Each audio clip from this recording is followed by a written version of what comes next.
Good morning to everyone that has joined in. Welcome to today's webinar on IEEE's Authorship and Open Access Symposium. Today, we're going to discuss on various tips and best practices to get published and to increase the impact of your research works. My name is Ira Tan, and I'm the Regional Manager at IEEE, and I'm responsible for the Asia Pacific region. Today, I'll be a moderator as well as a presenter.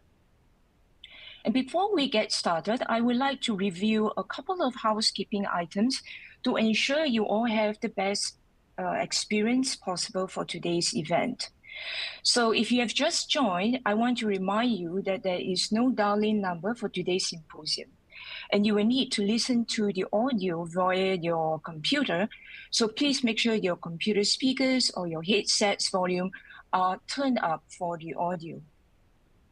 In case you are experiencing an audio or visual technical issue during this event, you may also click the yellow question mark icon for some FAQ on how to resolve these issues. Alternatively, you may use the Q&A window, which is the purple one. You can reach out to our team of experts. They are standing by to assist you on any of the technical issues. And towards the end of the event, we will have a Q&A session. However, if you do have any questions for each of the presenter, you may type your questions addressed to the respective presenter into that Q&A window as well. We do have several teammates who are also on standby to monitor and manage these questions, and they will direct all these questions to the respective presenters for their responses. Our presenters will try to answer as many questions as we can during this webinar. And if you're interested in receiving a certificate of participation, you may click on that yellow icon to download the certificate after the event. And to receive resources related to this event, you may click on to the green icon to download the resources that we have prepared for you, including the presentations, slides from various presenters. Lastly, do note that this webinar is recorded, and a link to access to the on-demand recording will be emailed to all registered attendees shortly after the webinar has ended. Now, for today's webinar, our speakers will be covering various topics like how to select the right publication for your submission, what editors and reviewers are looking for in the submissions, and some of the reasons to consider why you should publish on open access. And to deliver this wide range of topics, we have 4 speakers lined up for you today. Our distinguished speaker for today is Professor Derek Abbott, who is our former IEEE Access Editor-in-Chief. Professor Abbott will provide critical insights on IEEE's peer review and submission processes and provide tips to what editors and reviewers are looking for in the submission process, as well as your papers. Now, Professor Abbott is an IEEE fellow member, and he is also a full professor of electrical and electronic engineering at the University of Adelaide. Next, we have Mr. Alex Liu. He is our client service manager of our IEEE Asia Pacific. He will cover research strategies using IEEE Xplore author tools from IEEE and other important resources for the authors.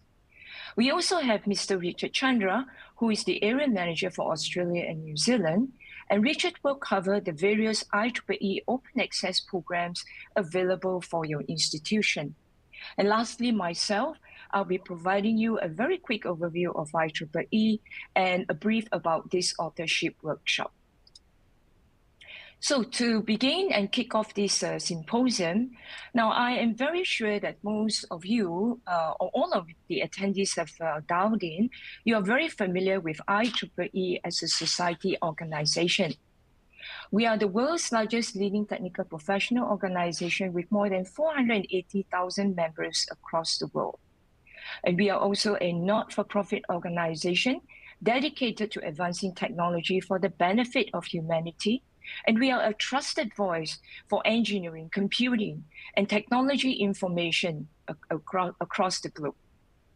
And because of our large membership base, IEEE is also a conference organizer, providing technically vital forums and platforms for discussions of the technical leaders and the development of knowledge related to traditional, emerging, and disruptive technologies. Our digital library, also known as IEEE Xplore, currently has more than 6 million documents available, serving the research works of our technology leaders of today and the innovators of tomorrow. Currently, our IEEE Xplore is the most valuable database that top research organizations in the world rely heavily on for their research work. The Xplore platform offers a breadth and depth of documents and literature, fueling imaginations and driving innovation. It currently provides journals, conferences, standards, and even our journals are dated as far back as 1884. In addition, one can access to ebooks and e-learning courses covering emerging topics in the engineering, computer science, artificial intelligence, and many more interested fields of engineering. And besides being a membership organization and organizing conferences for our members, IEEE also play a very big part in consistently publishing very top quality and highly cited technical literature in the EEE field for our researchers. As the entire publishing paradigm has started to shift over the past 2 decades from publishing in a traditional journal to an open science environment, IEEE's publishing strategies and goals have also been altered and redefined to support the needs of our authors as well as our readers' interests. At IEEE, we do strive to support all authors and readers globally. Our goal is to ensure that in every field and discipline of interest, we will deliver a fully open access journal for our authors' need to publish and contribute, as well as for our readers' research need. We offer our authors a freedom of choice if you wish to publish in a traditional or an open access journal. And regardless the choice of an author, IEEE is committed to help the authors, increasing the impact of your research and increase the chances of your papers being cited. Our open access program has been growing and it has been evolving to help our authors gain maximum exposure on their research work. We offer different open access publishing options. They are all designed to suit the needs of the authors. And my co-speakers will be sharing with you in more details in their presentation. Today, IEEE has more than 30 fully open access journals, and each year we are committed to add new fully open access journals into this list. As you can see, those highlighted in orange, those are the new journals that's been published in 2024 and in 2025. And for all our open access publications, they follow IEEE established publishing guidelines and principles, which includes a very rigorous and meticulous peer review process. And all our fully open access articles are fully compliant with the funders' mandates. We also do have many more open access options for our institution these days. And this program supports institutions in their efforts to advance open science in an easy and convenient way for our authors to publish open access papers. We also have tools that make it really easy for open access administrators to track all these activities related to open access publication. We have entered into many read and publish open access agreements in Europe as well as in Asia region. And our dedicated team members have been reaching out to your respective librarians to discuss on various open access options that best suit your institutional needs. Just to give you an idea of the demographic distribution of IEEE's open access articles being published by our authors and where they are coming from and where our open access read and publish agreements are situated. You can see the dark shaded areas is the region where most of our institutions, they have open access publishing agreement with IEEE, and the slightly lighter shade in gray, they are the regions where our authors have published an open access with IEEE. And with that, I'm going to introduce you to our very first speaker, who is Professor Derek Abbott. He is our IEEE Fellow and is currently a full professor of electrical and electronic engineer at the University of Adelaide, Australia. His interests are in the areas of multidisciplinary electronic engineering and physics, and his research programs span a number of areas in the game theory, photonics, energy policy, biomedical engineering, and computational neuroscience. He currently serves as a senior editor for our IEEE Access. Professor Abbott also served as an editor or guest editor for several other journals, including the IEEE Journal of Solid-State Circuits, Proceedings of IEEE, and the IEEE Photonics Journal. He also served on the IEEE Publications, Services, and Products Board. And over to you, Professor.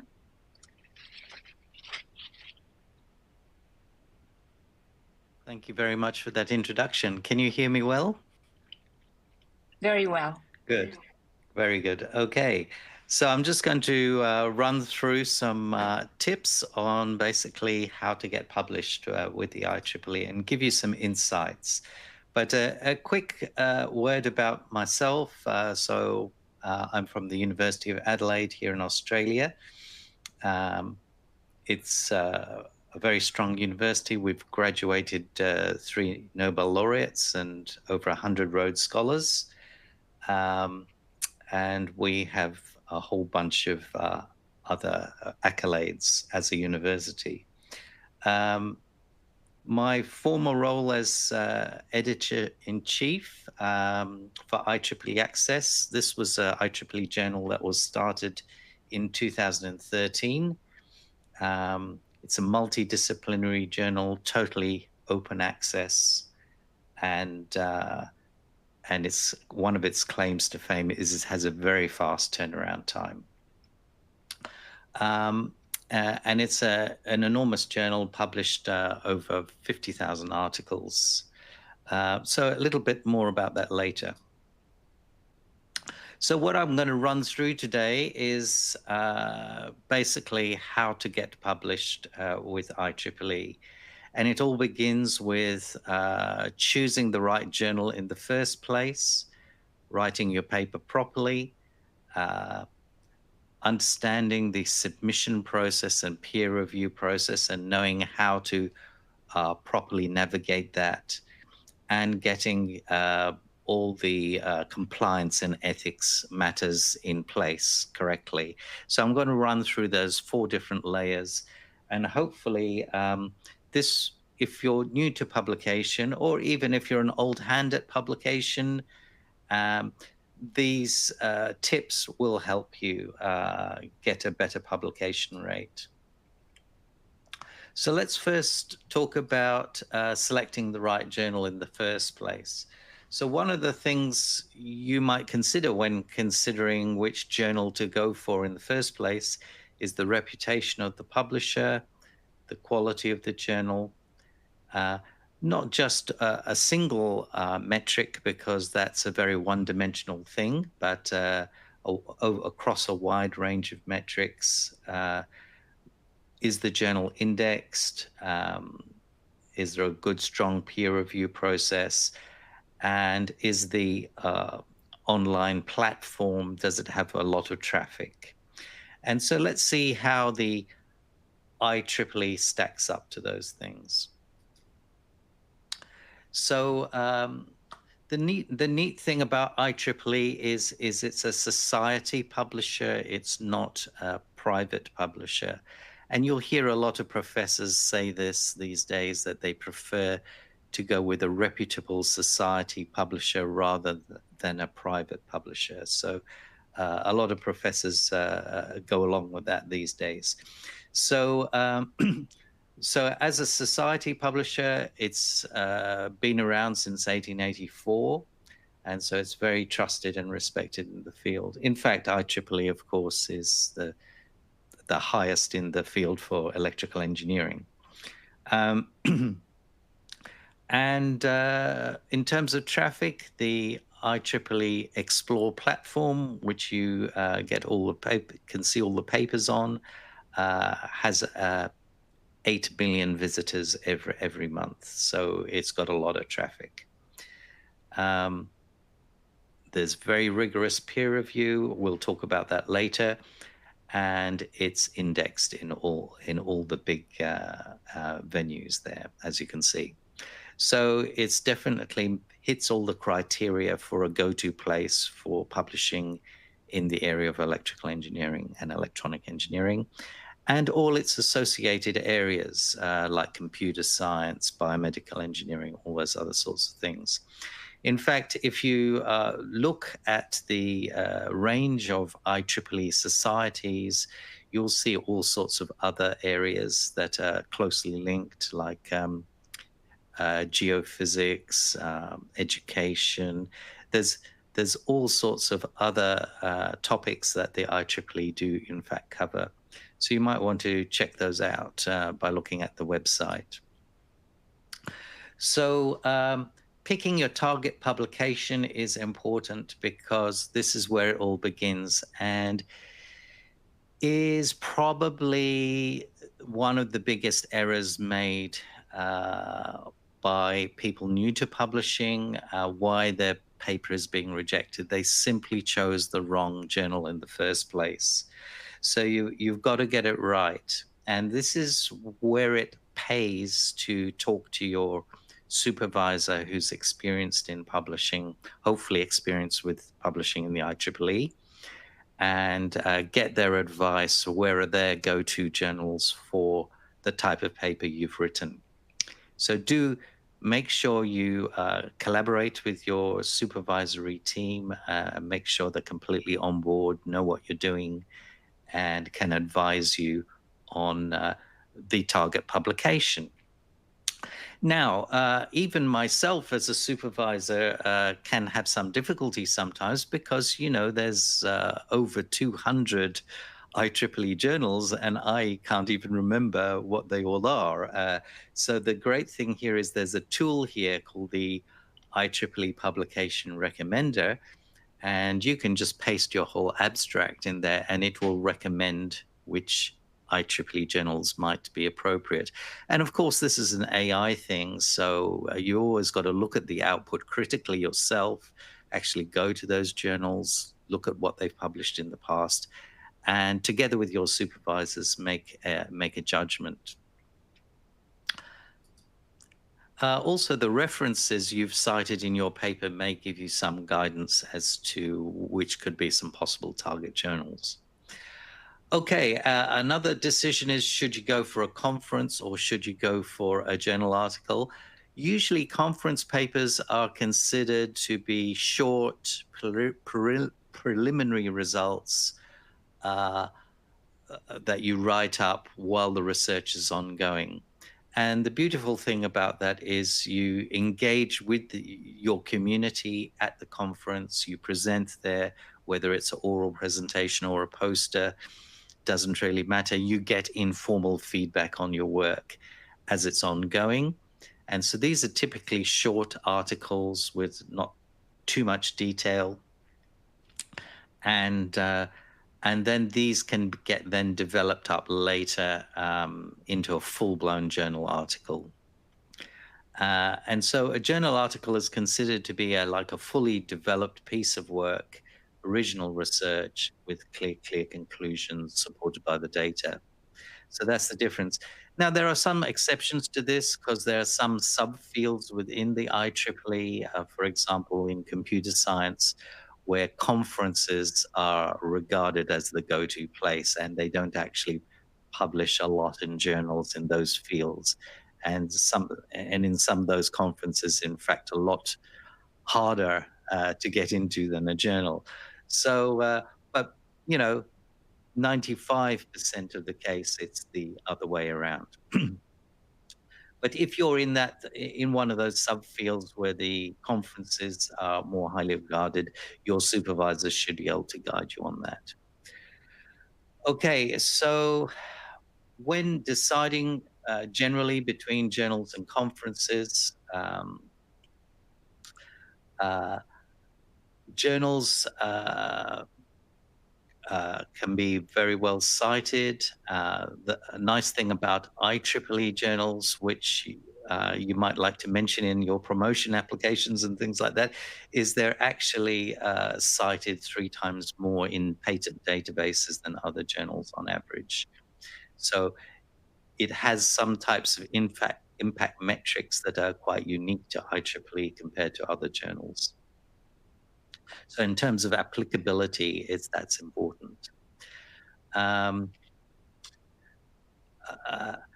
Yes, again, talk to your supervisors and co-authors that are experienced with publishing on whether to go for a journal or a conference in your particular context, because it can also depend on your subfield, as I've mentioned before.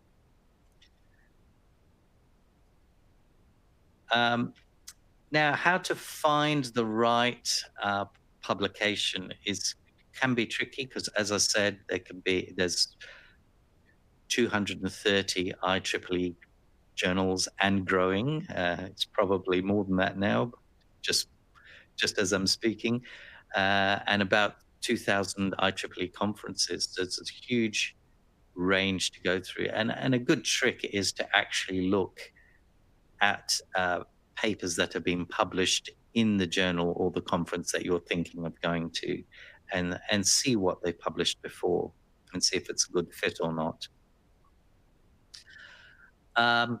Then, of course, there's open access. So you get open access journals. And it turns out that about 30 of the IEEE's 230 journals are fully open access, and about 180 are what are called hybrid, which means you can opt to be open access if you want.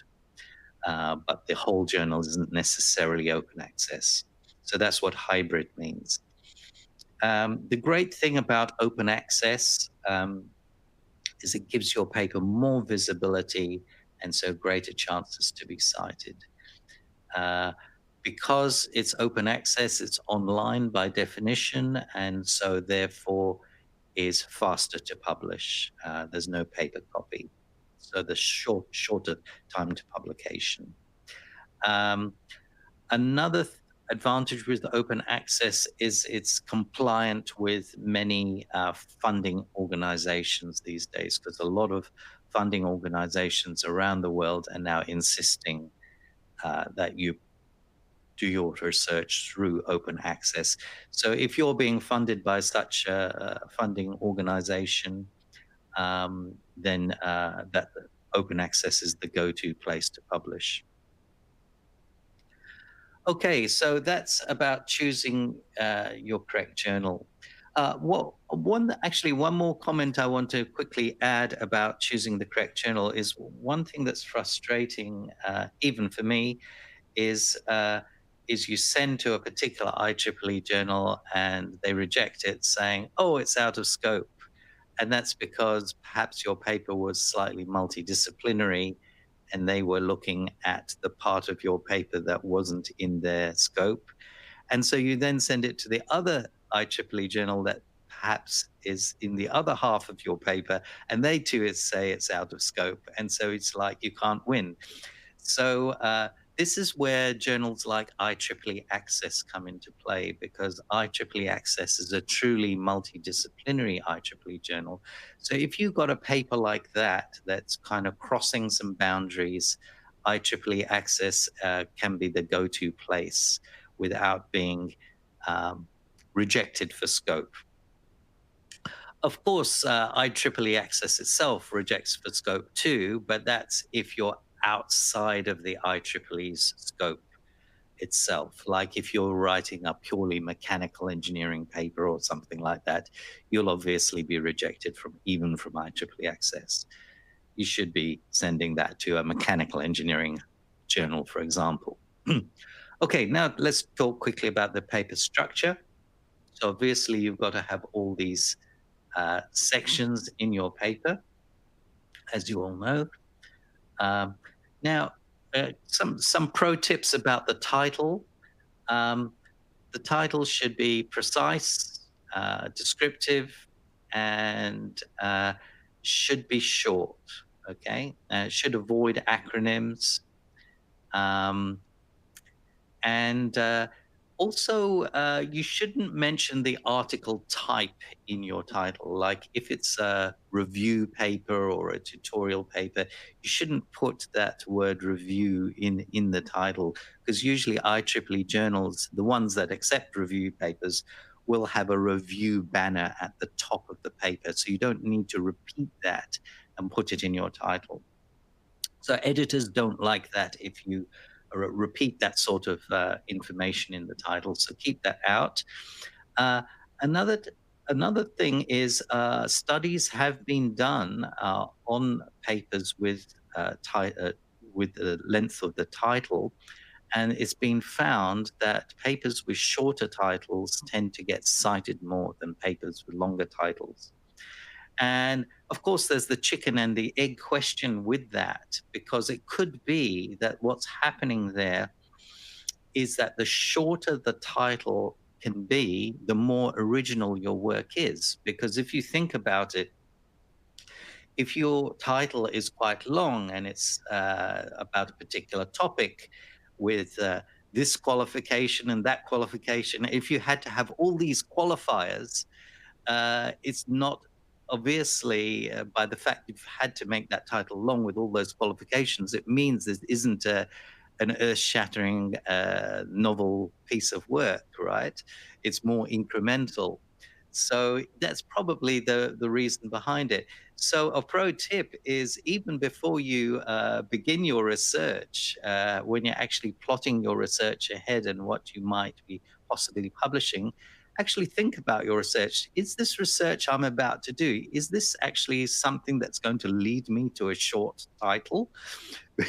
Because if it's not, perhaps you shouldn't be so obsessed with that research in the first place. So short title is an interesting way of thinking about your research in the first place. Okay, then the abstract. So abstract must be a concise summary of your work, and and these colored boxes say it all. It says what you did, why you did it, and the significance of the results. So you need to hit those elements in your abstract. And of course, if your paper is a special paper, like a kind of a review or a tutorial or a survey or something like that, you need to mention that in your abstract too, not in the title. Some journals require you to have what's called a graphical abstract.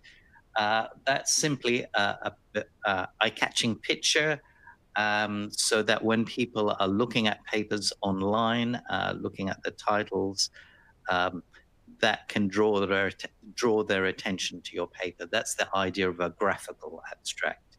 So this could simply be a very nice diagram that's already in your paper that you nominate to be your graphical abstract, or you can make your own special drawing for the graphical abstract. So it's a good thing if not all IEEE journals do this, but if one requires it, it's good to be mindful of it and choose a good picture for the graphical abstract. It can increase the impact of your paper. Another requirement of all IEEE journals is you have keywords listed under your abstract. So make sure they're specific and they're appropriate to your article. A mistake I see over and over again in many IEEE papers is they put keywords that are too general. It's kind of meaningless. Uh, so a good way to check if your keywords are too general or not is just put your keywords one by one into, say, Scholar Google.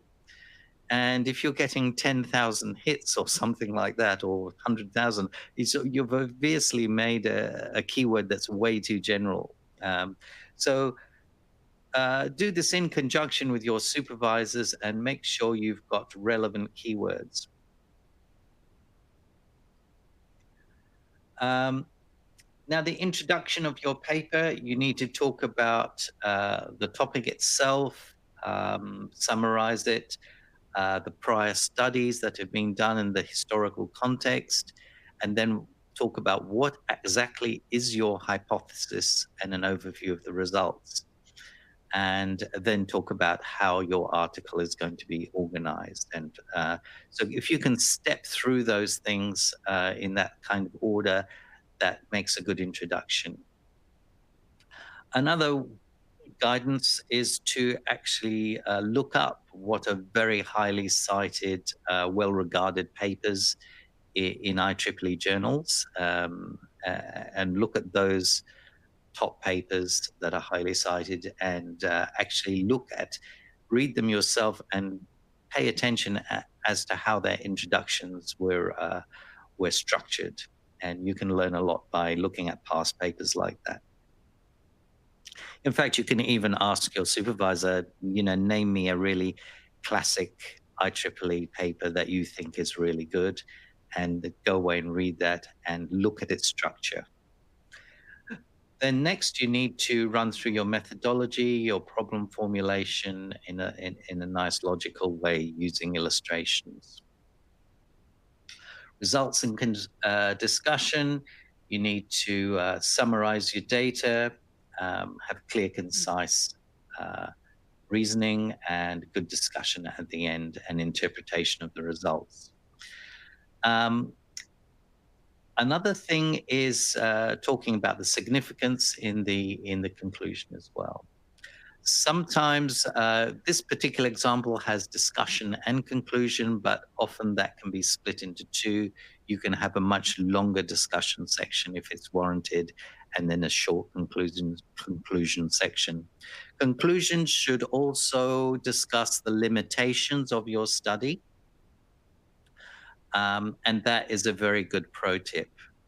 If you discuss the limitations of your study in your conclusions, you beat the reviewer to complaining about them. See, that's an important trick that many people miss. So talk about your limitations openly in a professional way, and you can see how that has been done in other papers. If you've got quite a long limitations discussion to have, you can even split it out into its own heading.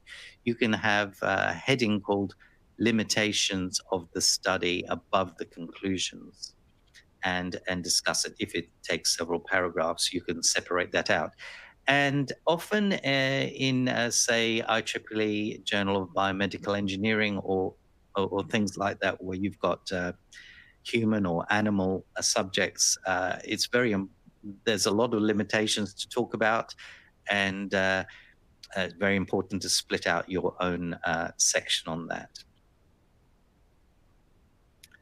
Okay, and your conclusions, explain what you've achieved, revisit the key points, include a summary, and provide the benefits and shortcomings. So see the shortcomings there, that's the limitations that I was talking about. Another thing you can do is be forward-looking in your conclusions and talk about how this, what open questions there might be for future research. It's a very mature thing to do in the conclusions, to talk about the open questions. And of course, that also beats the reviewers to certain complaints, because a reviewer might say, okay, this study is all very well, but what about this? That could be your open question for future research. References, make sure you've got a good set of references supporting and validating your hypothesis. There's usually no limit to the number of references in IEEE journals, but make sure you're not gratuitously putting references, but you're putting in references that directly support what you're talking about. if you put irrelevant references in your papers and the editors spot that, can be that's a flag that they don't like. Also, be careful about self-referencing. That's also seen as a very big red flag. If you've overly self-referenced papers from that are written by yourself or your own group, that is a red flag, and that will be seen can be seen as citation stacking, especially if they're not really relevant to the topic. Ensure proper author attribution, and make sure you've got all the elements in the citation. Like, have you got the author name, the title, the publication name, publisher, year published, all that sort of stuff, and DOI. Have it all in there properly and properly formatted. It's a big turn-off to editors when we see references at the end that look like a complete mess, like details are missing, it's not formatted correctly. You know, there are various formatting rules, like the journal name or conference name should always be in italics. It should be in title case, not sentence case, and things like that. So follow all the rules of formatting it correctly. And get the differentiate between page numbers and article numbers in the correct way for the IEEE journal, and don't mix them up. If we see a big mess in the references, you may say to yourself, oh, it doesn't matter. This can be cleaned up later after review, etc.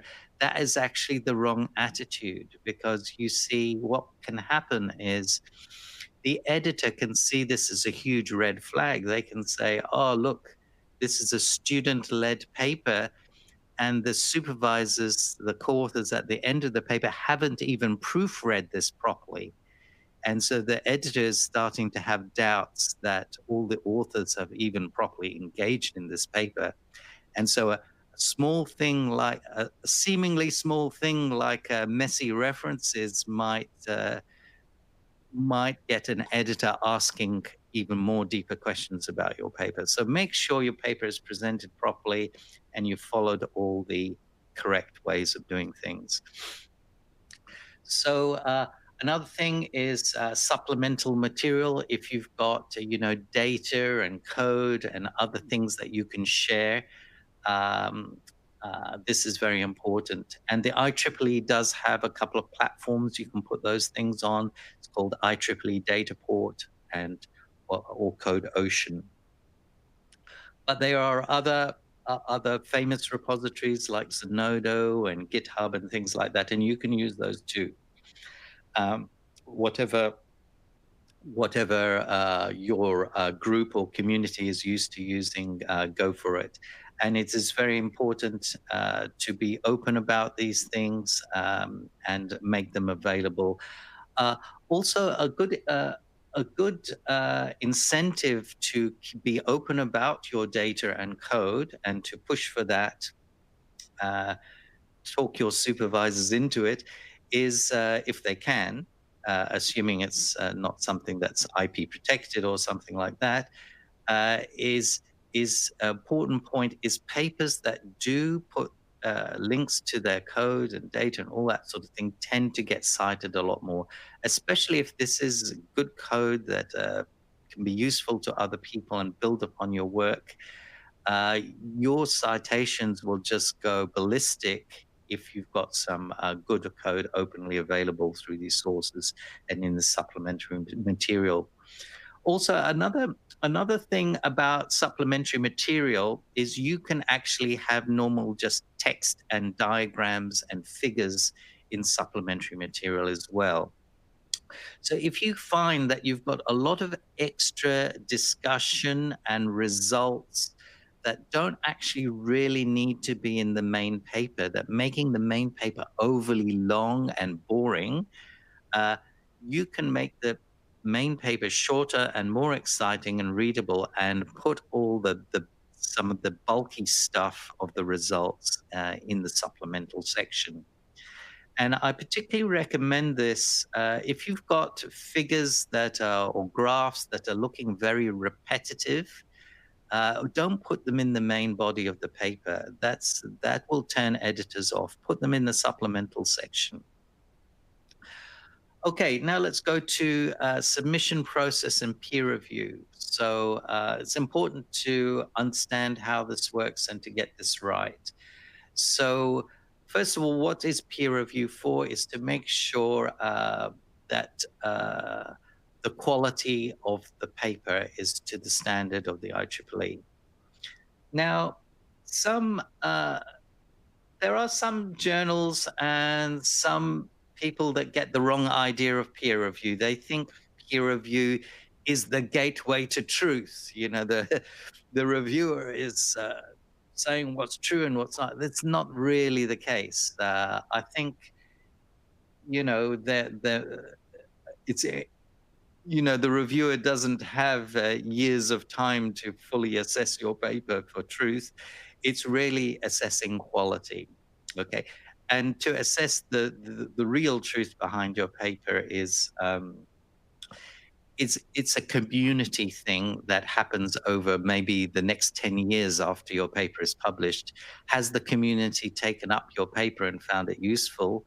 That is what really exercises the truth behind your paper. The peer reviewing is really there to manage quality and filter out silly mistakes and that sort of thing. And making sure that the work is actually original and not an incremental step. So that's what peer review is all about. And IEEE insists on at least 2 independent peer reviews. Now, if you get peer reviews back from your paper and it's like not 2, but is like 5, don't feel offended, feel excited. I'll tell you why. Don't be upset.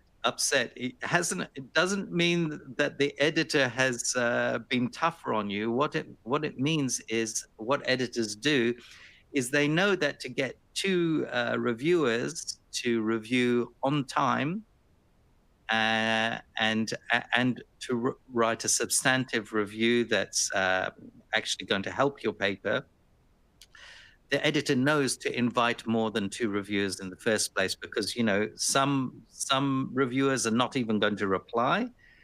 Some that reply and say yes aren't even on time, and so they get dropped off, and so on. And it goes down the list until there's like 2 reviewers left. Now, what can happen is sometimes just by luck, you can get a whole bunch of reviewers actually loving your paper and getting engaged by it and all writing in on time. And so that's why you end up with 5 reviewers. So if you've got a huge glut of reviewers, that's a good thing. That means your paper has actually engaged those reviewers, and they've actually been motivated to reply on time and things like that. So that's a good thing. And so what you need to do is, in a very professional way, revise your paper, and with great excitement reply to all these 5 reviewers or 2 reviewers or whatever it is, and do it in a structured way. You write a point-by-point reply letter, and to each point you say what your response is, and then you say what your action is. What is the action you've taken in your paper to modify your paper according to the reviewer's comment? And here's a pro tip here.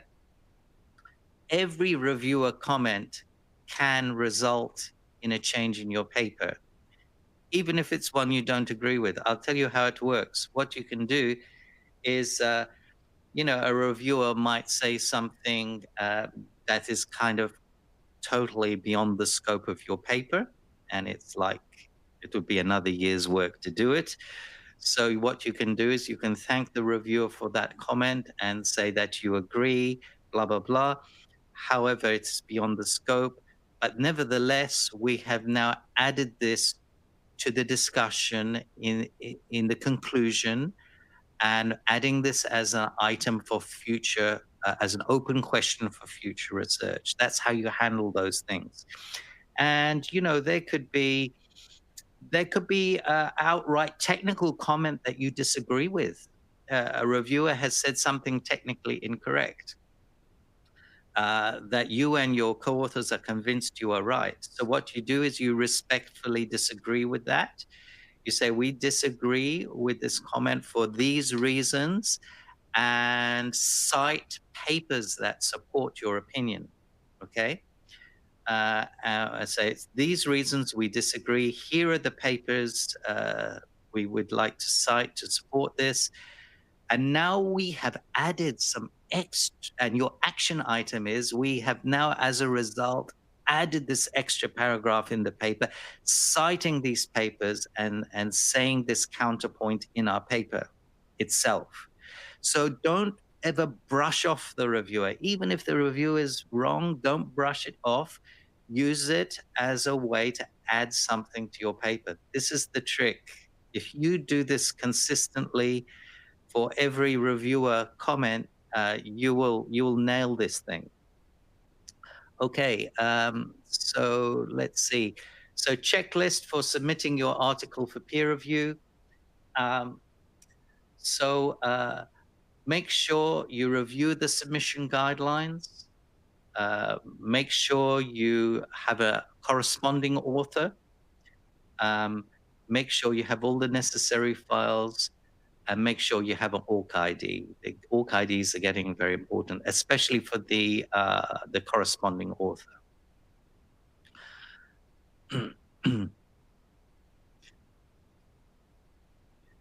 Now, so what at the end of the day? So I've given you some ideas of some of the kind of red flags that kind of can annoy the editors up to now. But in general, what are they just holistically looking for overall, the editors and the peer reviewers? So they're looking at these things. They're saying to themselves, is the scope of this article okay for my journal? So that's one question. Is the study valid? Is it well designed and executed? Is the data reported, analyzed, and interpreted nicely? Is everything clear and concise and logical? Is everything compliant to the journal's requirements? Is this a significant contribution to the field? And is it novel? In other words, is it distinct from a previous publication? Like, is it just like a little incremental change from a previous publication, or is it a significant step? Now, one question that might be on your minds is how much of an advancement is an advancement to get published, and how big a step do I need to not be incremental? And so this is always a big question for authors, especially if this is your first publication. And so this is where you really need your supervisors and experienced co-authors in on the action, because they can guide you with this kind of question. The answer to this question is it's a community. It's something the community decides. There is no hard and fast rule how much something is before it's an advancement, and how much is something before it's regarded as novel. It's the community that decides that thing. So it's the community of reviewers and editors and readers of the journal. They have, it's an emergent phenomena out of that community of people, okay? And it's only the experience of your supervisors that have been publishing for a long time that have a sense of what that emergence is. So it can be a little bit subjective. There's not an exact science to that. So that's what going through peer reviews, of course, is all about, because it's getting that community input to that decision process. Um, so, what editors are actually looking for when assessing novelty is thinking, well, is this idea actually new? Are the tools new? Are the methodologies new? Are there new applications? Is this a new use of interdisciplinary research domains? By the way, your paper doesn't have to be new in all those 5 categories, but those are some of the types of categories they will consider newness in. But those are some of the things to think about when you're assessing your own paper before you send it in. So editor will be asking, is the content appropriate and scope and level? Is it original material? Is it addressing a significant problem in a new way? Is this an extension of previous work, but not incremental? Is the methodology sound? Are there good figures?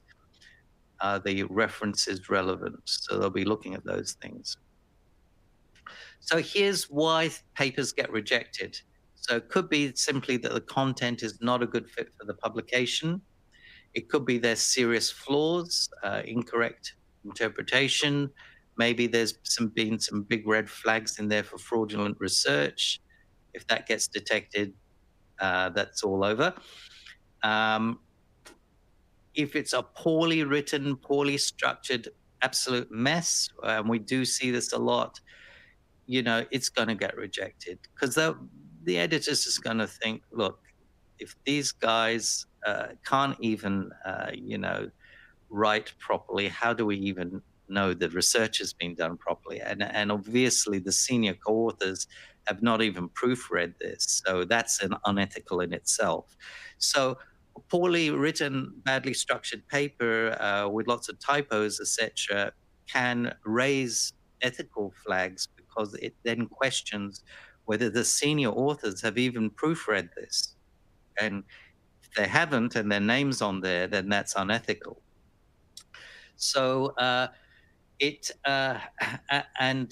other reason why it's rejected is it doesn't address a significant enough problem and it doesn't advance the scientific field. And as I said earlier, that is a community decision. There's not a hard and fast rule about that. Another thing is the quality is simply not good enough for the journal.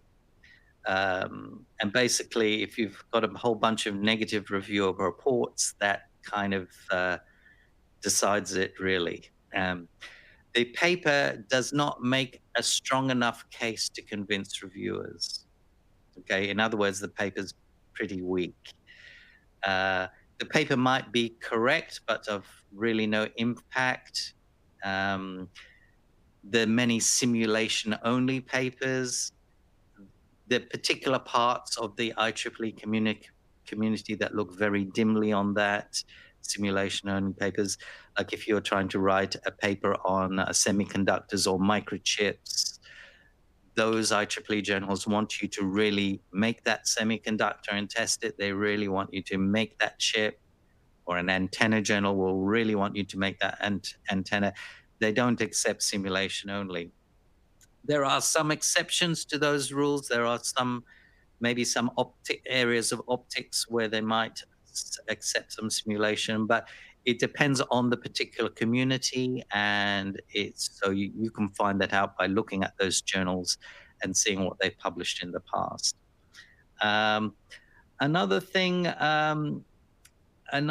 is to be careful of is, there are papers that lend themselves to just being churned out with a slight modification. Editors are very suspicious of those kind of papers. I'll give you an example of what I mean. Like there's a trend at the moment where papers will try to optimize some kind of problem and use an optimization algorithm that's named after some swarm of animals or something, and and then and we'll name it after that animal. And then somebody else will come along with another paper that tweaks a couple of parameters in the optimization algorithm and then names it after yet another animal.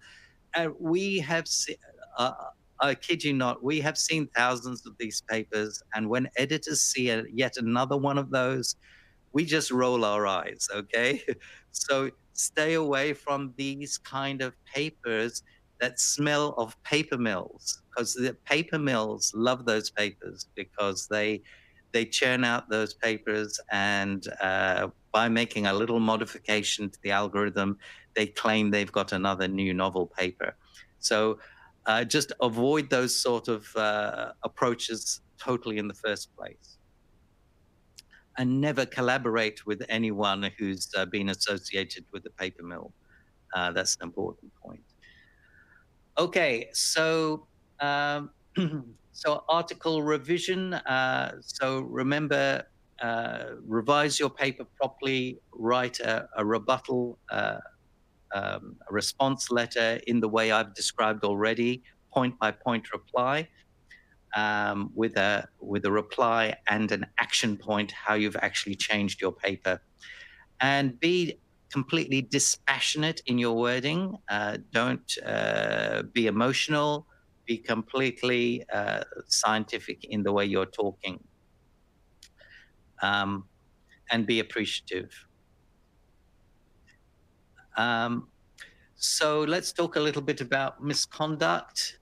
So this is another area where you can fall over and you can get not only your paper rejected, but you can get a 5-year ban, publishing ban from the IEEE and things like that.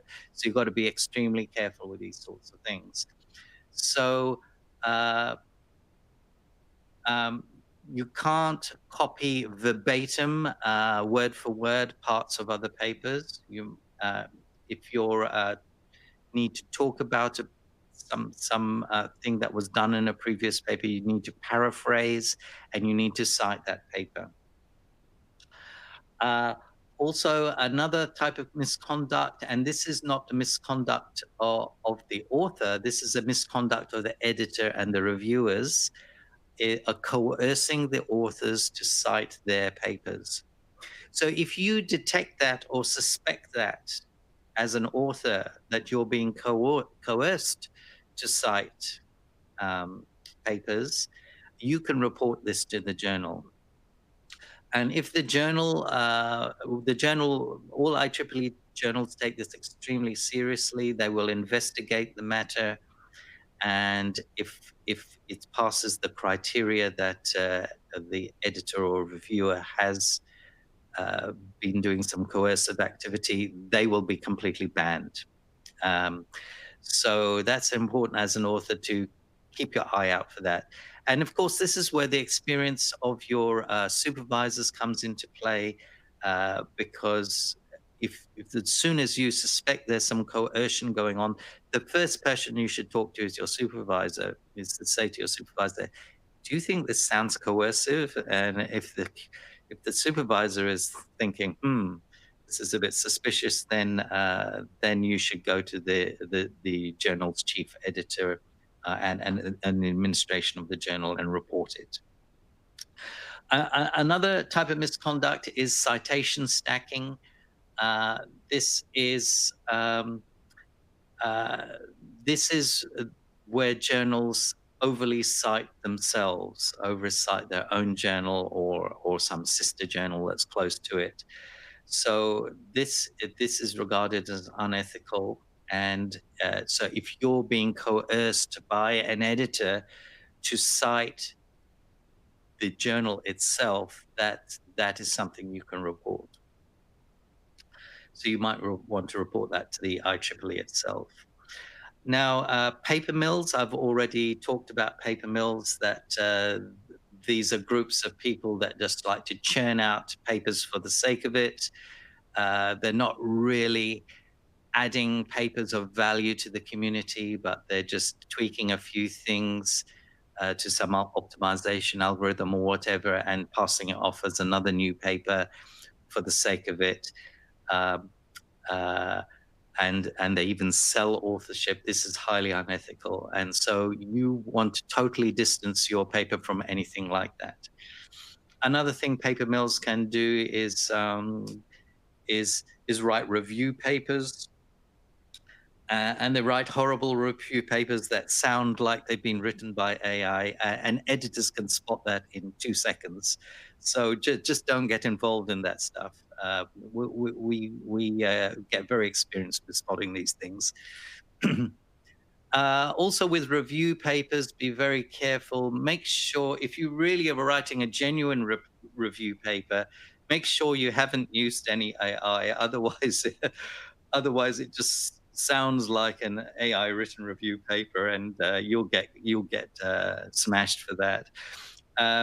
Another thing is when you're writing a review paper, if you ever do it, you know, make make sure this isn't just a review paper for the sake of a review paper. A review paper must draw out very interesting conclusions from the field and produce some surprises. It should surprise the reader. It shouldn't just be a boring summary of everything. If it's not actually producing some surprise, then it's not informative. And as we all know from information theory as engineers, information is surprise, okay? Okay, so ethical publishing, avoid plagiarism, avoid verbatim copying, as I've mentioned. If you ever reuse a figure or a table from a previous article, you must cite that article in the caption. Even if it's your own paper, you've got to cite it, your old paper, okay? So just because it's your own paper and you're reusing a figure doesn't mean you cannot avoid citing your old paper. You have to, okay? Because that's called self-plagiarism otherwise. And you can get done for that too. So if you paraphrase text, do it properly and ensure to include the citation, credit ideas from other sources, familiarize yourself with IEEE policy, and the policy requires submissions to all its journals and conference proceedings to be screened. So what that means in plain English is that IEEE, as soon as you upload your paper to submit it, the IEEE itself will put it through this software called cross-check, and it will check if there's any copying done in your paper. So they will find out immediately if there has been copying. So this is what I recommend to all authors, new and old authors, is your institution will have this cross-check software. There are other brands. There's one called Turnitin, for example. My university has Turnitin. And so what I say to all my students is make sure when you've written a paper, check it with Turnitin or cross-check yourself before we submit. And I like to see that output myself and double check it. And you should be doing that too, because there are innocent ways it can happen, even if you didn't mean to. Okay, so I'll give you an example that happened to me. I had this postdoc that we were writing papers together for years, and there was never any plagiarism, and so I completely trusted him.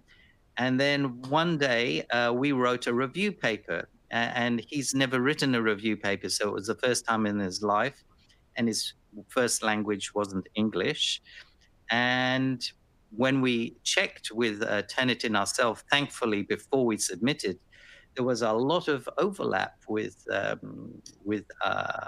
published papers, and he didn't seem to realize that this is what had happened. And if we hadn't checked it ourselves, and if we had submitted, we would have got we might have been banned. So it was good that we double checked it, and it was an innocent error by himself. He wasn't deliberately doing it, but because we checked it ourselves, we prevented a huge problem from happening. So yeah. So be very careful with that. Always check for plagiarism yourself. Even if you think you haven't done it, put it through the software. Okay, use of AI. You know, my advice to my own, I can't advise this to you because you're not my students, and but my own students, I say, look, just don't use AI at all. It's terrible. It writes such boring English anyway. um, uh, but if you have to use it, here are my recommendation is not to use it actually. But if you have to, here are the IEEE guidelines, and you can read more about the guidelines at that URL link. So make sure you follow those guidelines, and you have to acknowledge that you have used AI if you have. But my advice is your paper is going to be much more exciting if you don't use AI. And these are some examples of how you might acknowledge the AI in your paper. Also, if you turn out to be a reviewer of a paper, the IEEE rule is you're not allowed to use AI as a reviewer, okay? So that is regarded as a breach, and if that's detected, you'll be banned. Another ethical problem is what are called duplicate submissions. You can't submit the same paper to more than one journal at once. You have to do it one at a time. I know it feels frustrating as an author that you go to one journal and then they reject you, and then you go to another one and get rejected and rejected, and you think, oh, I'll just send it to 5 all at once and to make it shorter. That's not how it works, and publishers regard this as unethical, and if you are detected, you can be banned. So just don't do it. So that's duplicate submissions. Make sure you don't do that, because that could ruin your paper, basically. So these are, we basically talked about all these points here. So I'll just skip over this. And so I think this is the final slide. So finally, I'd just like to say that publishing can be challenging, but if you follow these pro tips, hopefully make it a bit smoother for you. To make you feel better, I'd like to say I am a very experienced in publishing myself, and I'm still publishing. I'm still in the game, and even I find it frustrating sometimes, even now. So and even my papers still get rejected. It's and the way to think about this is to think about it as not in a negative way, but in a positive way. It's saying, okay, these rejections are actually a good thing because it's actually helping us all. It's raising the quality of work overall. Okay. It's raising the quality of the scientific community. So even if my papers are being rejected, you know that must be good quality that's getting through. Now, of course, there are always exceptions to that, and there are some bad quality papers do get through. But I think if you look at it as a whole, it's a very small percentage, because, you know, this whole thing of editors and peer reviews, it's a human process. And as every engineer is taught, every engineering system always has a finite error rate. Every machine has an error rate. So humans have error rates too. But the structure is designed to minimize the number of errors. And I think the IEEE do a really good job at that. So stay the course and enjoy. Thank you. And I look forward to any questions at the Q&A at the end.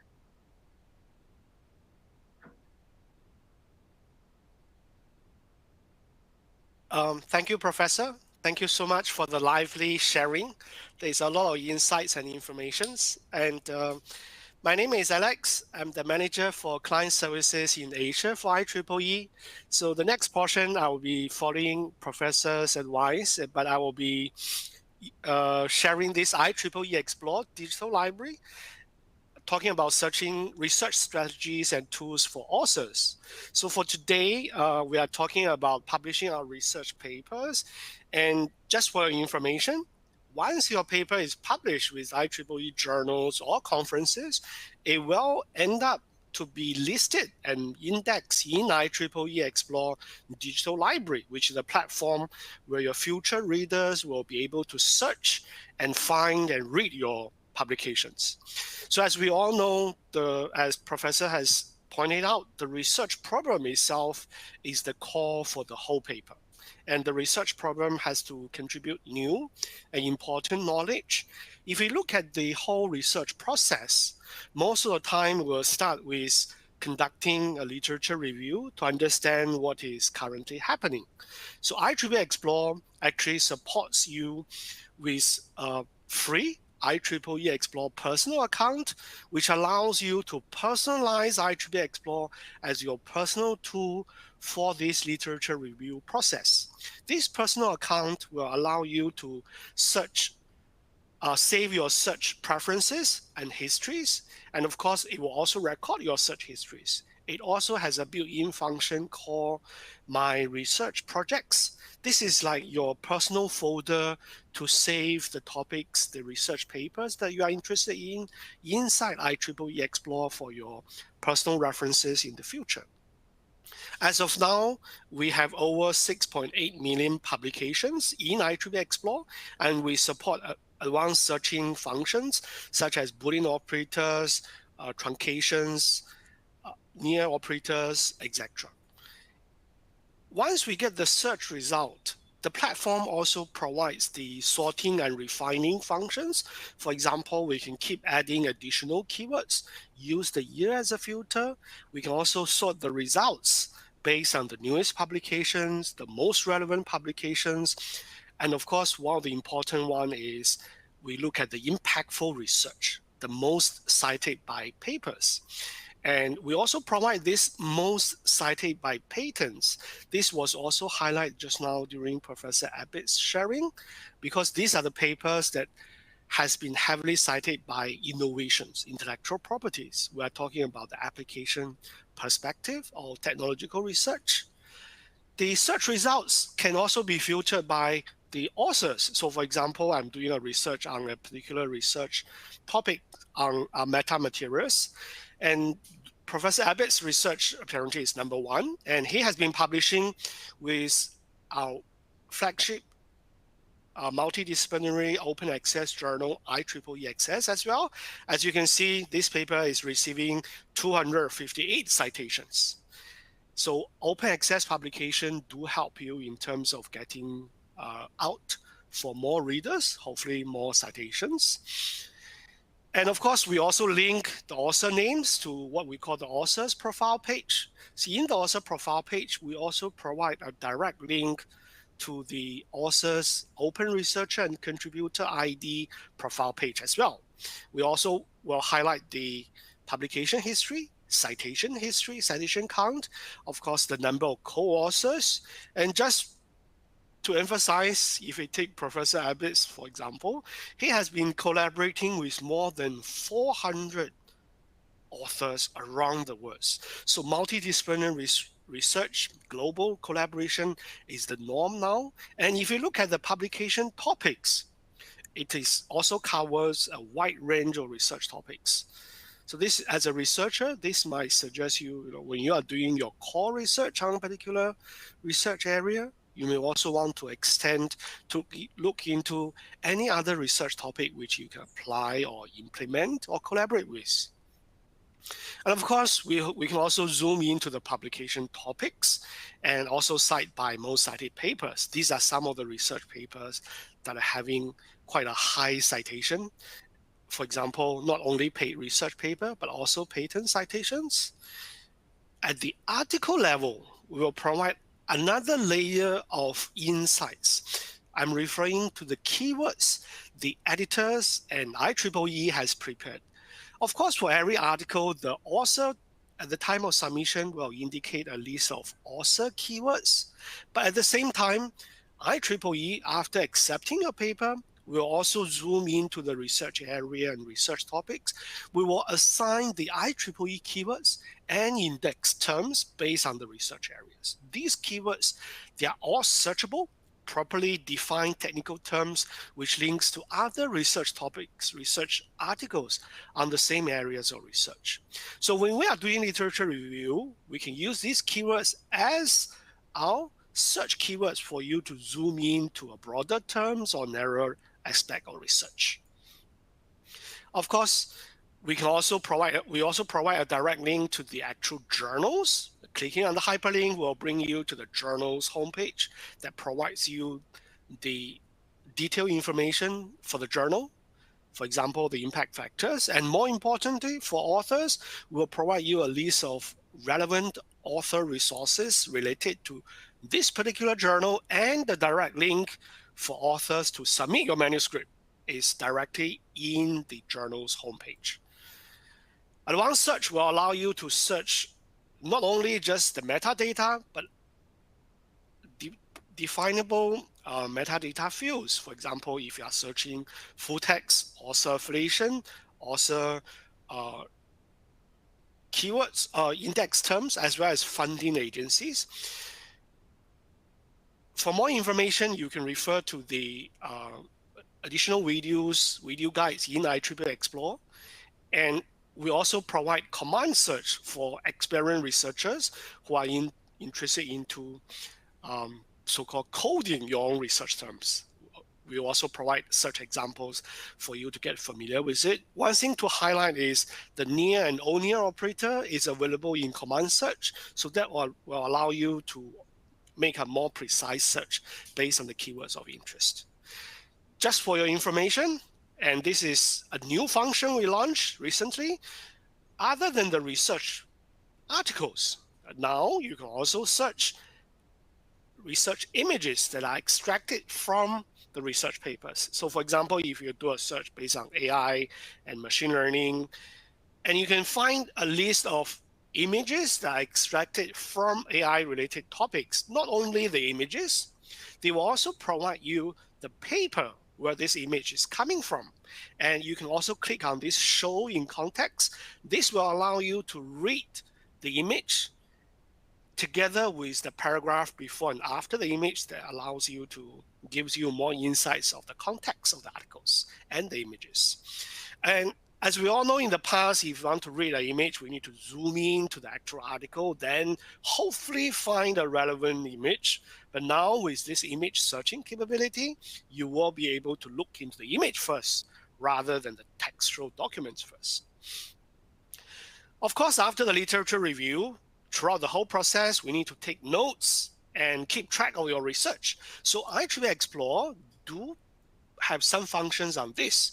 One of the things is the citation alerts. So once you have done some searches, in this case, a very precise search, you can click on this set search results that will allow you to set a citation alerts, a search alerts. This is something like when you follow your friends in Facebook or TikTok, and the next time if he or she posts a new video or images, you will receive a notification. That's what this search alerts does. And similarly, at the individual article level, you can also set what we call a citation alerts. So next time, if this paper is getting a citation, you will receive alert as well. I'm sure for today, we do have authors who has published with IEEE, whether it's journal or conferences. If you already have a paper in IEEE Xplore, I would humbly suggest you find that paper, set up a citation alert for your own paper. So next time, if somebody else cite your paper, you can find out who is the one citing it, what kind of research he's working on. That will give you some ideas, maybe establishing possible collaborations or extending your existing research to a new research domain, because that might be a new research area which your original research did not cover. And the search history is very useful for us to keep track and review the research that we have done, especially at the literature review process, as well as when we are trying to combine and find new research topics.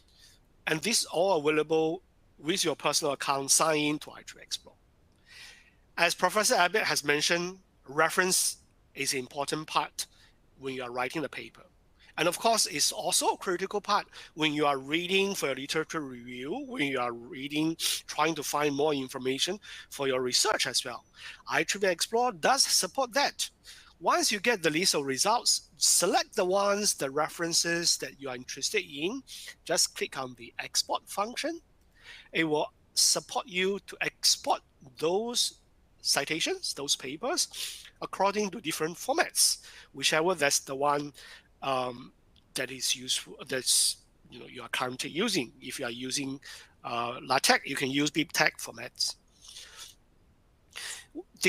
My research projects also allows you to create groups, adding text to organize the research papers that you are interested in. And this is a built-in function in IEEE Xplore, which means you don't need to leverage on any third-party software or platforms. IEEE Author Center is the utmost important website for our authors, for our researchers. And we provide a list of tools and services for our researchers and authors. For example, in here, you can download the IEEE article templates. And one of the important tools, which Professor Abbott has also pointed out, is the IEEE Journal Recommender, or rather Publication Recommender. You can either key in a list of keywords or just put your whole list of abstracts into the Publication Recommender, and it will be able to recommend you a list of journals or conferences that covers your research topic. And one of the important things for this tool is it will not only just give you the list of publications, but it will also share with you whether you can publish your paper as open access with this particular journal. Like in this case, all these 5 journals, they have open access available, which means if you want to publish open access, you can submit to these journals. They will also provide you the most recent impact factor of this journal for you to assess the rankings and the quartiles. And of course, we do have this submission to publication timeline. That's based on the previously published papers as an average. How long does it take from the submission to publication time frame? That will serve as a guideline if you are looking into a proper time frame, so that you have an idea of how long roughly it takes for your paper to be accepted and published. But of course, this is based on past data. Your mileage might vary, so this is just for your references. All right. So that's all for my sharing. We briefly talk about how IEEE Xplore can assist you in the different stages of your research, from the literature review, the searching, filtering, refining, to organizing your references and citations, as well as sharing with you the details about IEEE Author Center with all the tools and informations. So I'd like to stop here and pass it to my colleague, Mr. Richard Chandra, who is the area manager overseeing the operations in Australia and New Zealand and Southeast Asia, for next topic on open access. Over to you, Richard. Thank you. Right. Thank you, Alex. I hope you all can hear me. Audio is okay. Hi, yep. My name is Richard, and thanks, Alex, for the short introduction. Now, I'll make my session shorter and quicker, because I think we want to have more time for Q&A. We see a lot of Q&A, good Q&A coming in our chat box. So we want professors and some of us to answer that as many as possible. All right. I'll just cover about the publishing option. So in my job, I'm assisting or helping the institutions throughout the Southeast Asia and Australia, New Zealand on getting into this open access program. Now, we talk a lot about the open access, right? What are the options, what are the resources, and some of the journals that our authors can consider to publish in. So I think I'll just cover that pretty quickly. All right, first and foremost, I think for most of you, you know IEEE publication already by now, but for some that, probably new to IEEE or not sure whether IEEE have relevant journals for your type of a publication. Okay, so these are the couple, a quality statement, I would say, and then these are by and large are drawn from a journal citation report or Clarivate analytics. So there's quite numbers of informations on the screen. I hope you can just scan through some of the thing, but a critical highlight example that a lot of our journals rank top, not only 1, 2, 3, but some of them is actually occupy almost the whole list of top 25 or top 15, so on and so forth. So these are the journals that worth looking at. And Professor did mention as well, one of the unique IEEE journals that not many other publishers would achieve is that the second point on the last there, which is a lot of our papers are cited in patent filing, nearly 3 times more than any publishers. Again, all these numbers are based on the third-party source that looking at into all the submissions or cited papers from all the publishers. Yeah, and then these are just some new titles that we published in the last 2 years, in a couple of years. So every year we'll add on, numbers of new titles, and these are the titles that published by IEEE Society. Yeah, so we have 39 technical society, and each of them, will have some of the publication. So you can see that the titles are. It's not just strictly on electrical engineering, right? But it's covering the other cross multi-discipline titles as well. So getting more and more variety. Yeah, although we are not big, in total we have about 242 titles. I'll get into that in a moment. But a lot of these titles are critical to the innovation and technology advancement community. So beside the journals, we also publish a lot of conferences. So we run about 2,000 conferences more and less every year. So these are conferences that small, medium, and large one as well throughout the world. And if you can see, you can spot some of the titles of the conferences there. It's not just strictly on the electrical engineering or electronic. Yeah, there are a lot other a lot of application of the engineering conference. And if you notice, some of the conferences it's a long running, like 22nd Symposium of Applied Machine Intelligence and Informatics, 22nd edition. So every year, some are yearly, some are twice, 2 years in every 2 years. So these are the long running and then popular conferences that IEEE run. Again, these are just some details about the journal impact factors. You can check this on the our website here, IEEE.org/citation. So some of these really top journals are being cited and receive high impact factors. All right, so a little bit more about our open access program. Right now we have about 184 or 185 journals or magazines that are considered as the hybrid journals. Prof mentioned what is hybrid journals all about at his presentation. So, and then we have about 36 titles that fully open access, yeah, and then one true multidisciplinary IEEE open access, yeah. So in total, all these publication year to date, we have published more than about 130,000 open access, and it's all accessible through the IEEE Xplore, which is our main platform. Now let's look into more details about this. Now, as we all know, open access is it's open for all authors. It's options, yeah. It's author's choice. So I just share with you like what kind of open access program that we have. So the first and foremost, we have this hybrid open access. Basically, they are traditional journals, but they do receive the open access articles publication.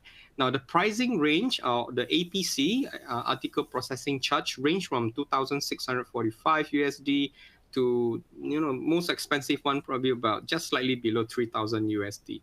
Now, in terms of the pricing wise, again, different journals have their own criteria. So the full price list is published in our platform. You can find it, every single title's pricing there. Now come to the Go Open Access, full Go Open Access. The price is slightly lower, so it's about $2,000 price range. And then the last one, the multidisciplinary, we put it the same as the open access. Basically, the IEEE access is a full Gold Open Access, so the pricing would be the same. Now, for the institutions out there, among the audience, if you come from the institution, so there are things that you can consider in order to help your authors that are affiliated to your institution to get so-called a better deal, from IEEE. So we have this, what we call the volume-based discount. So this is meant for the institutions that want to support the authors, for the OA publication. So come talk to us. We will design, a bundle, the deposit bundle that start from a minimum, let's say 10 APC, and then we can work on the volume-based discount. Now, the other thing that we offer under this bundle is a flexible option for authors. Now, you see on your screen there are at least 3 type of APC, right? So under this institutional bundle program, we can offer you a mixed APC. What does it mean? That any APC that you purchase, it will be applicable for any type of the open access publication, whether it's hybrid, whether it's OA, full Gold OA, or whether it's IEEE access. And all these are being, as an administrator at the institutional level, you have access to a platform to manage all this APC management. Yeah, the next one that a little bit more, I think this is a very common publishing agreements that most of our audience are probably aware of. So we offer CC-BY and CC-BY NC-ND. So these are the attributes rights that to individual agreement. All right. Okay. So this is the title count, so-called, as of May 2025. Of course, this number is not fixed. It's keep moving. So, based on the JCR study on a Web of Science report, so a lot of our titles actually, categorized in Q1 and Q2 in Web of Science. So, if you look at on the right column, the rightmost column, right, for the hybrid or open access, example in Q1, 90 out of 97 total titles that we have in Q1 is actually a hybrid or open access, or that's about 40%. Now, if you combine the Q1 and Q2 numbers, easily 67% of our titles occupy in Q1 and Q2 are actually hybrid and open access. So you can see the potential that for a lot of our authors that maybe have to publish, in at least in Q1, at least in Q2 or even Q1 requirement. So you have a lot of option there. So in total, 220 titles out of 242. So that is almost 90% of our titles are available in hybrid and open access publication. All right. So a little bit about the workflow or open access. I think Prof. Abbott and Alex talk a lot about from the submission, the screening, or the peer review, the rejection, the format, so on and so forth. And then the APC part, or at the institutional level, pretty much is right down at the yellow box at the bottom left corner there. So we are talking about the funding request. So after all this process of the submission of the papers have been accepted, so that's where the funding step come in. Usually, in the situation where the institution does not have any OA agreement with IEEE, the authors will have to pay for the funding itself. Yeah. So when in the case of the institution have the agreement with IEEE, then that's where the extra step come in. the authors will be notified through emails telling them that, hey, your institutions have agreement with IEEE. Would you like to request for the funding, the EPC funding? So that's the process will be the next step of the process of the funding. All right.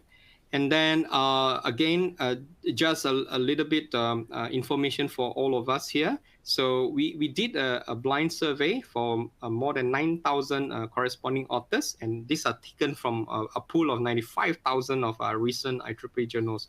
So you can see that despite all the talk about the cost and all that of the APC cost, right? Actually, it's only 36% of all this surveyed of the 9,000 say that that become a key factors of why they publish in the specific journals. So the traditional consideration like the reputation, the readership, the journal impact factor, so on and so forth, is still ranked the most important among all that.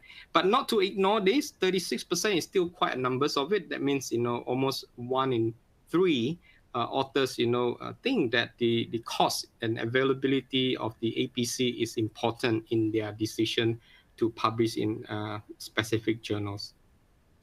All right, a little bit more, just to share with you our IEL content growth. So I keep track on, almost every year now. So from 2020 to the recent one that I've captured is in April 2025. But Alex did mention just now we are already hitting more than 6.8 million. So you can see that IEEE is very consistent in churning out all the articles, including journals and conference and also standards. So every year, on average, somewhere between 3%. Some years we have more publication as well. So just for your informations here. All right, so a little bit more data. Please bear with me. So these are how it looks like in Asia Pacific in terms of IEEE journal publishing.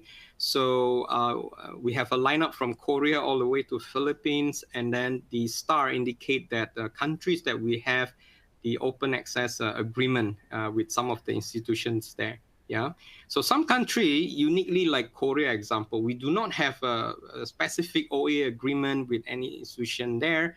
But the open access publication is very, very strong. Yeah, so this is individual authors. They choose to publish with IEEE open access.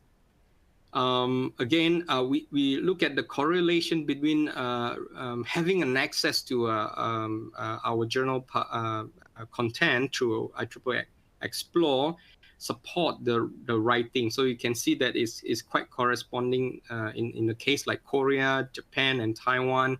The high usage of our Xplore did support the good publication or good high publication, whether it's a traditional publication or the open access. All right, zoom in a little bit on the Australia, New Zealand, where Prof. Abbott is based. So if you look at the Australia and New Zealand, it contribute in terms of the author's landscape, right? It's right up there, maybe number 4 or 5, in terms of among the Asia Pacific region. So it contribute about 10% from all the output from APAC. Again, the numbers in terms of reading that support the writing, I mean, is quite similar to the global trend. So indeed, that most of our institutions in Australia have access to IEEE content, yeah, and that correspond well with the publication as well. All right, a couple more slides in terms of open access publishing momentum. So you can see that. Trending pretty well. We are in the range about 23-24% year on year. So the last numbers on 2024 is showing an upward trend in terms of the OA publication numbers compared to the traditional. Now, this is the right-hand stats there. It's specifically on IEEE Access, yeah, the multidisciplinary role. So it's continued to be a popular. We have a slightly what we call the COVID bump in the year of 2020 and 2021, but it kind of tapered down, to a more kind of usual kind of rate, which is at about 60%, 65% in the year 2023 and 2024. So these are just some of the statistics for your information. All right. So again, thank you for all your attention today. So these are some resources that you can check it out today. So IEEE Access, if you want to know more about that, that's the website. The important one, the IEEE Author Center, is available free. You don't need to subscribe. You can actually use it now. Tons of information that you can use there, including some of the things that Alex mentioned in his presentation. All right, I'll hand this back over to Ira. Thank you. Thank you very much, Richard. And I also want to give a quick shout out to all the presenters, Professor Abbott, Alex, Richard, for preparing for this webinar and giving out their sharing to every attendees that have attended this webinar. We are right now, we are past our kind of allocated time, but we have received a lot of very good questions from the attendees. And right now, we are going to go into our next segment, which is the Q&A. And first off, I would like to maybe read out a lot of questions that's been asked for Professor Abbott. And Professor Abbott, I'm going to read out some questions for you. And do you have your, okay.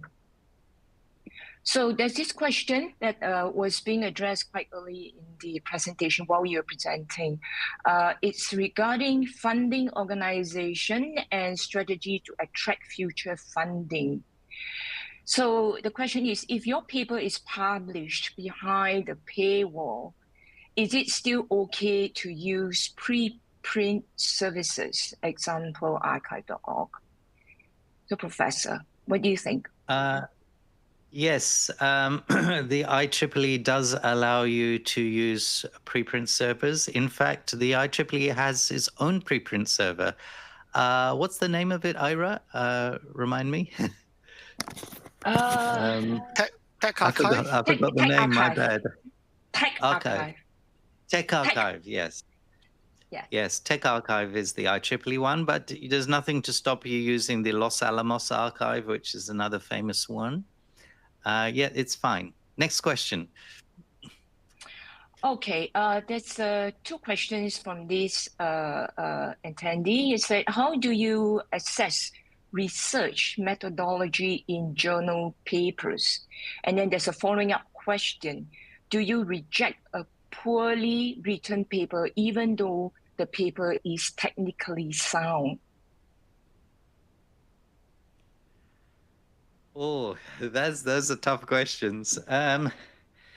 Yeah, it's possible that a paper could be technically sound, but is so poorly put together, hard to read, understand. So, that may get rejected, unfortunately. Yes.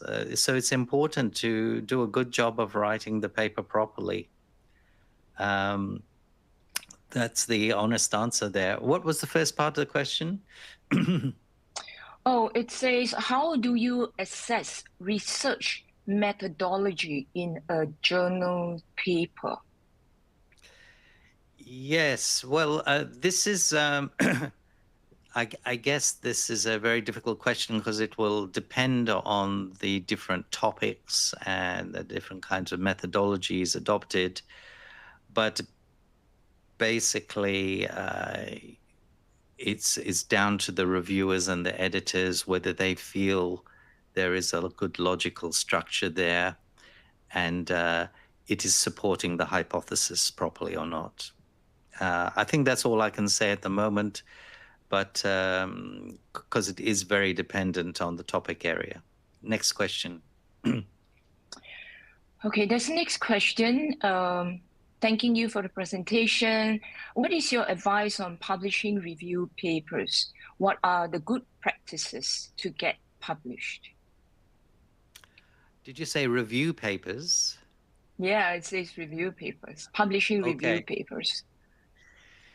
Yeah, well, have you got all day to talk about it?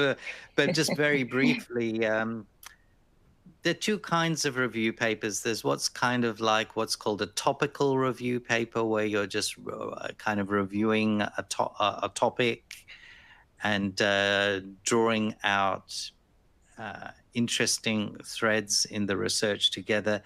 But then there's what's called a systematic review. And a systematic review is where you systematically go through a large volume of citations and use what's called a PRISMA methodology, and actually have a PRISMA flowchart that shows how you've selected the references and how you systematically draw out conclusions on what's happening in the field from those articles. So a systematic review and just a regular review are two completely different things. They're different beasts. I would say that a regular review that's not systematic kind of really needs people that are experienced in a field to understand what is really interesting about the material to bring out in the review.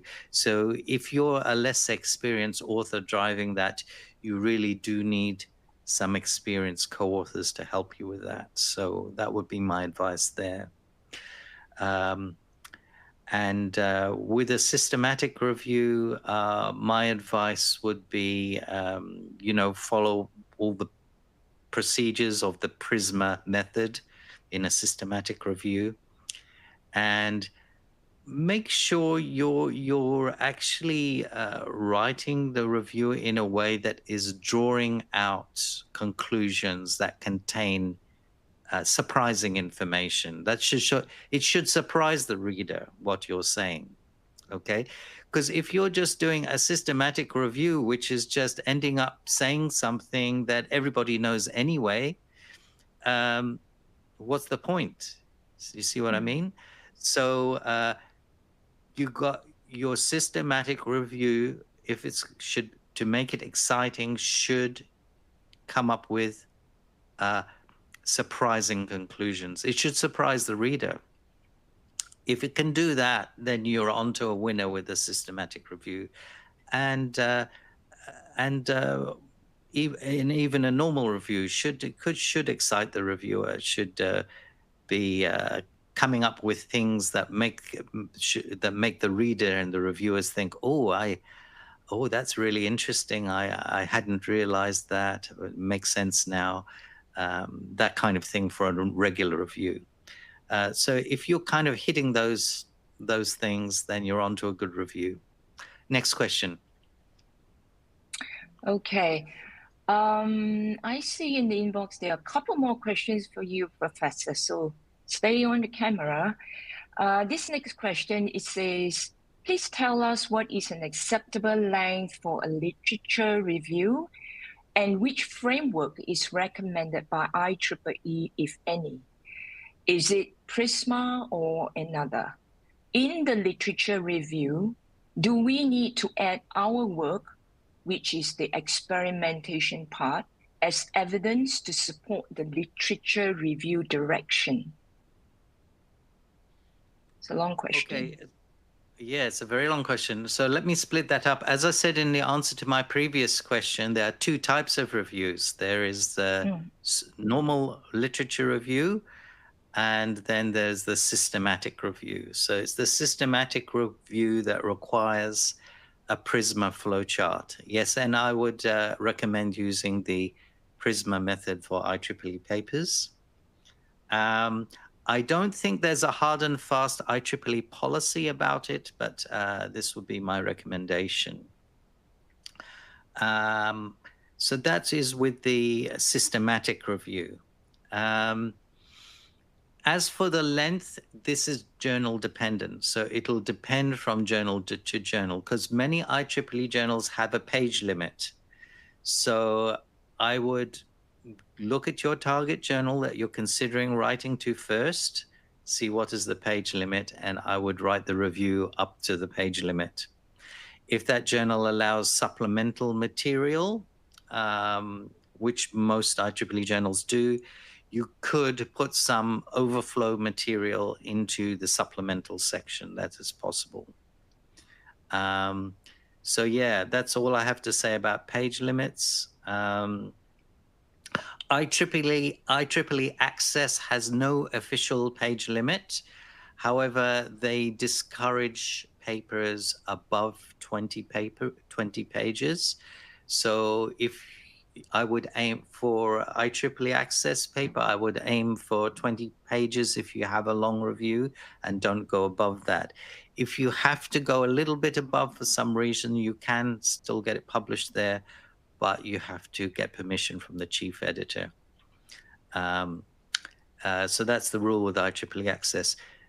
Now, you may find it a bit strange with IEEE Access why there is no page limit, yet you have to get permission to go more than 20 pages. That sounds a bit counterintuitive. And the answer is the reason for no page limit at IEEE Access is not to encourage you to do a 500-page paper, which they don't really want. It's simply that often when you revise a paper after a review and satisfy all the reviewers' comments, it may take you 1 or 2 more pages to add to the paper to satisfy the comments, right? And so they don't want to slow down your paper because you've just added 2 pages, right? So that's the idea of no page limit, is to allow you to add those few extra pages after review. It's not an excuse to write a 100-page paper. So that's how it works there. But you can push the limit a bit by getting permission from the chief editor if you need to. So I'm not sure if I answered all the parts of that question, because it was a long question. Yeah, I think you have addressed it. Yeah, okay.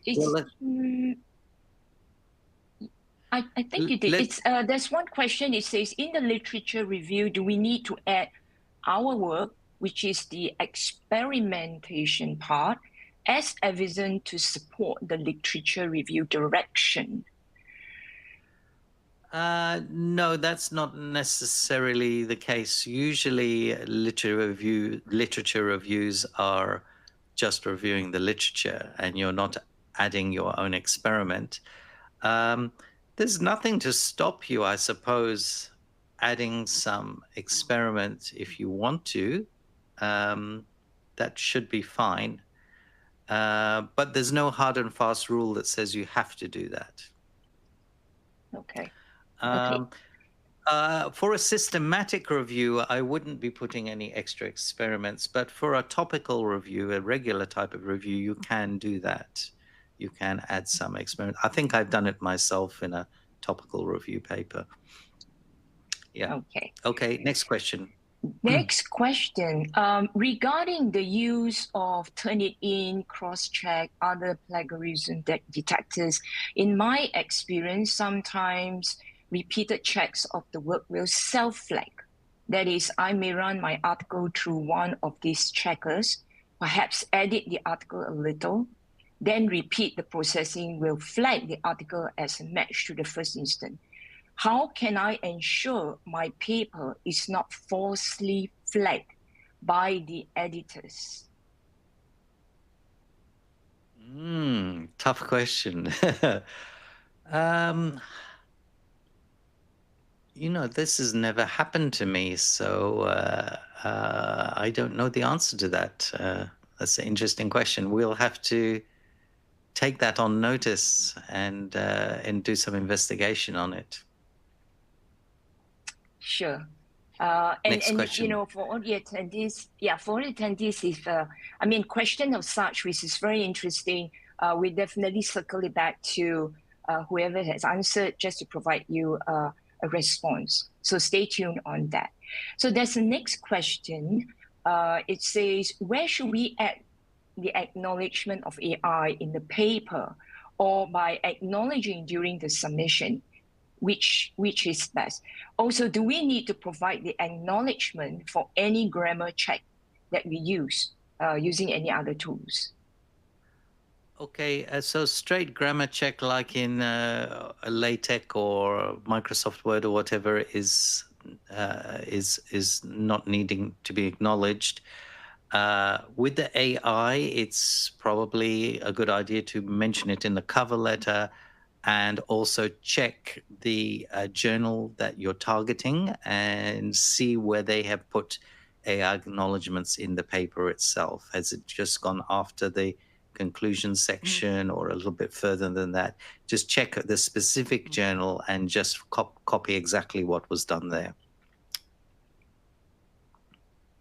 Okay. And there's a following up question from the same attendee. He says, if 2 out of 3 reviewers agree to get the paper accepted and the 3rd reviewer disagree, what are the chances of getting the work published, and how does the editor take the decisions? That's an interesting question. Because I've just been editing some papers myself recently where I just had that situation. And as an editor, I decided to overturn the reviewer and actually accept the paper. And so what can happen is the editor may feel that the one reviewer that has said something negative got it wrong. We might disagree with that reviewer, or we might feel that reviewer missed the point or something like that. And so it's purely an editorial decision. On the other hand, you may get the one reviewer that is making a very compelling negative point that the other 2 reviewers missed. And if the editor agrees with that, the editor will go with that. So here is an important point that actually a lot of people don't realize, is that when papers are reviewed, it's an editorial decision at the end of the day. It's the editor that decides. The reviewers don't decide anything. The reviewer does not decide. All the reviewer does is recommend. And so it's complete. So in theory, you could get 3 reviewers all hating the paper and the editor still accepting it. It's theoretically possible. It doesn't happen much, but it's in theory, it should be possible because it's the editor at the end of the day that decides.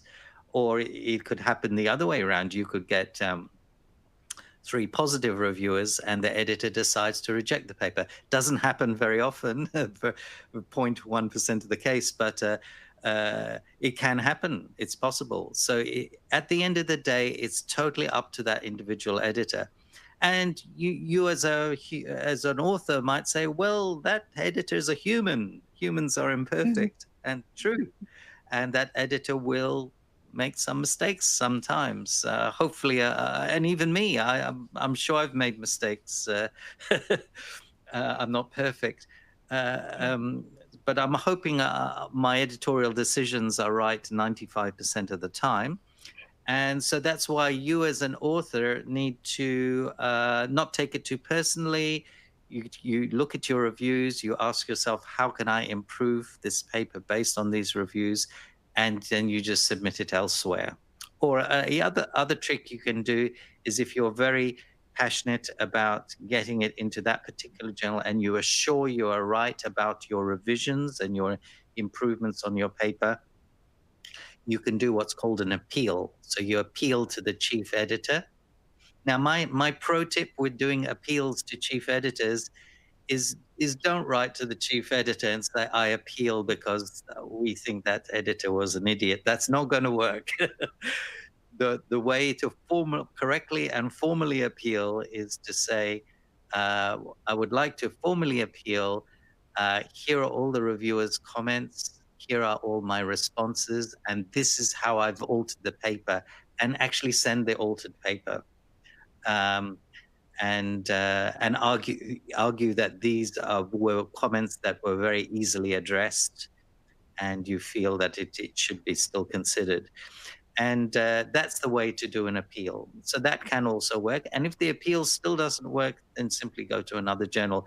Remember, there's 230 IEEE journals. You don't have to get too upset if one says no. Next question. Okay, Professor, I'm going to pause a little bit. There's a question which I think may be for Richard Chandra, and I'll come back to you again.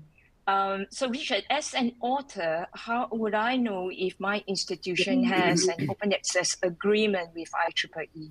Would you like to respond to that? Yeah, sure, Ira. So, okay. So at IEEE, we maintain all the agreement, and then we make announcement if we have an agreement with your institutions, right? So you go to this website, open.ieee.org, and then you can look at all the agreements that we have there. You'll find your institution's name there. If your institution's name is not up there, high chance that we have not have any agreement with your institutions.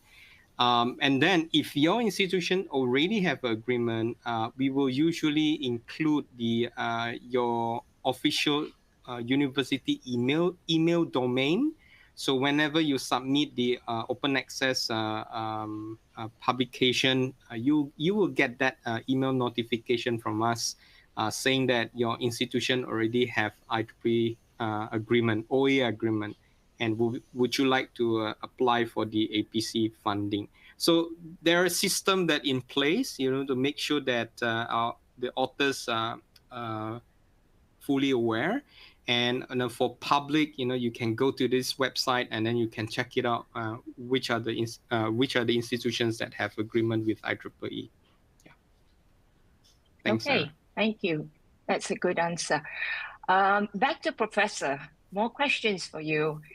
So what are the most common mistakes a PhD student make when submitting their first paper? Okay, common mistakes. So I kind of covered that in my talk. Choosing the wrong journal in the first place is a common mistake, and this is where you can get a lot of guidance from your supervisor. The other common mistake is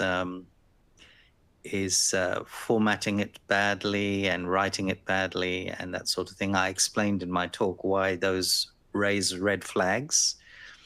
A big pro tip I have, IEEE policy doesn't say which tool you should use to do the writing, whether you should use Microsoft Word or LaTeX. IEEE allows anything. However, a pro tip from an experienced person like me says, ignore the IEEE policy there and just use LaTeX, because LaTeX just so much more professionally formats the mathematics and the references and everything, and it looks so much better. If you've got a nicely written LaTeX paper, you just warm the heart of the editor instantly. That's what you're aiming to do when you submit a paper. So that's my pro tip with that one. The other mistake is not replying to the reviewer's comments properly, and I've explained carefully in my talk earlier how to do that properly. If you came late and missed that, I suggest to watch the recording of this where I covered all these points. Okay, next question. Okay, I think we'll do another two more questions. One of the question is regarding AI. It says, Professor Abbott, are AI-generated images or AI-generated ideas accepted for academic paper submission at IEEE? Are there any specific guidelines or ethical concerns researchers should be aware of when using generative AI tools in their work? Okay, I have a two-pronged answer to that.